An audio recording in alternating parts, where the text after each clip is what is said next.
The 1980s was a great decade for film.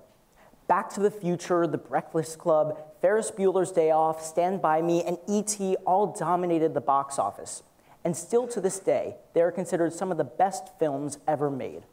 But what do all of these films have in common? In their own unique ways, each one of these films has influenced the status quo of bullying.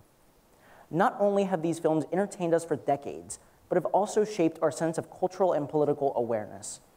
In Back to the Future, Biff was the epitome of television bullies, pushing kids around and forcing Marty McFly to do his homework. E.T. was unique, mainly in his species, but also in his personality. Despite these differences, Elliot sees right through E.T.'s differences and accepts him for just being E.T. Many classic 1980s films shaped our culture regarding bullying, shifting the situation from classic schoolyard bullying to cyberbullying, along with our heightened dependence on technology as the early 1990s and 2000s progressed. Today, cases of cyberbullying far exceed those of traditional bullying as seen in films. Social media and smartphones have had a tremendous influence on the way we interact with our peers. Today, about 4 out of every 5 teens in the US use social media regularly. Despite parental concerns about the overuse of social media, I would actually argue that social media is a resource for teenagers to learn and grow through sharing information and developing critical social skills. In this context, social media is a very positive and helpful aspect of our lives. As a student journalist, I've seen the power of both social media and traditional broadcast media on people. It not only shapes personal opinions, but also shapes the way we see the world as a whole. As humans, we cannot be everywhere at once, but the media is our extra set of eyes, our extra set of ears, and our extra brain that helps us understand and develops ideas. The media is our voice. I have used the power of journalism to my advantage, producing stories on our school's news network regarding civic engagement and social justice. In my short broadcast career, I have traveled to a homeless shelter, DUI retention center, fire station, urban farm, hospital, and even Washington, D.C. All of these experiences not only affected my perspective of the world, but also helped my viewers understand that journalists don't just have to report on crime or weather or entertainment, but can also be a positive and influential force of change in the world. However, many people, especially teens, have used the power of cyberbullying, the power of the media, for the wrong reasons.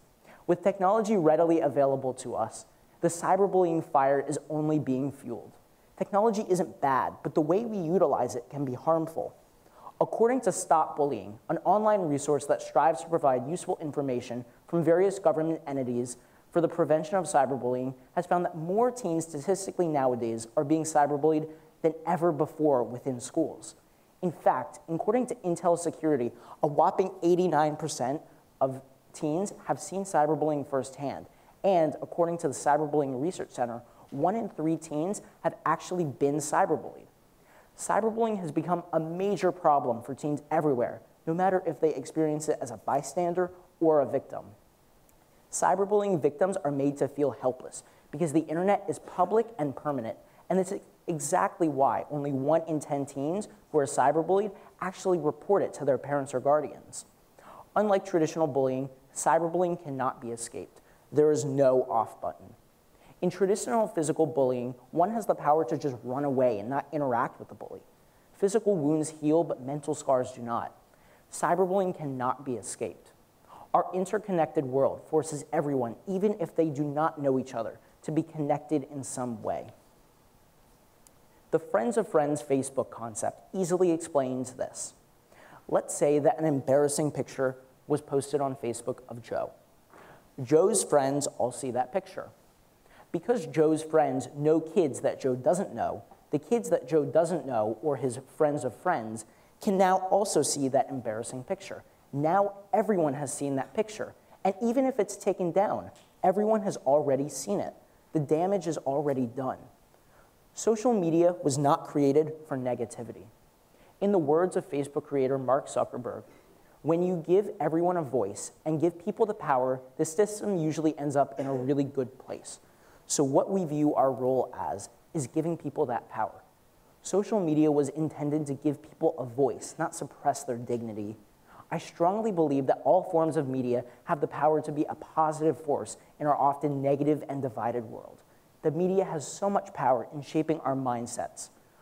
While it is easy to point out instances of bullying and negativity through media, we cannot discount the importance of positive influences in media that tend to get lost and ignored between all the hatred and disgust in our world. Public figures, including Zuckerberg, many of whom are looked up to as role models, have taken the initiative to spread positivity and support through their social media accounts. Actress Sophia Bush, as you can see on the screen, is well known for her lead role in the popular crime show Chicago PD, and is also well known for her social media accounts. Rather than primarily using it for self-promotion, Bush instead utilizes it as a way to spread uplifting messages to her 2.8 million Instagram followers and 1.3 million Twitter followers. Each quote or picture introduces a different concept with the intent of positively impacting even just one of her followers' lives. It is clear that Bush recognizes the positive potential of social media. Whether it is mentioning a motivational quote captioned with an uplifting statement or simply just a direct tweet or post that explicitly offers support to victims of cyberbullying, every instance has the power to be positive and influential and ultimately help even save someone's life. Unfortunately, suicide is a leading cause of death among young people worldwide. According to a study from Yale University, victims of bullying are 2 to 9% more likely to consider suicide than non-victims. Most people disregard cyberbullying as soft or easily avoidable, but in reality, cyberbullying is actually much more tolling on young people. Cyberbullying is not a teen issue. It is a rapidly growing worldwide issue. I firmly believe that no person, regardless of gender, sexuality, race, religion, socioeconomic status, personality type, or appearance, should be made to feel inferior or discouraged through cyberbullying online.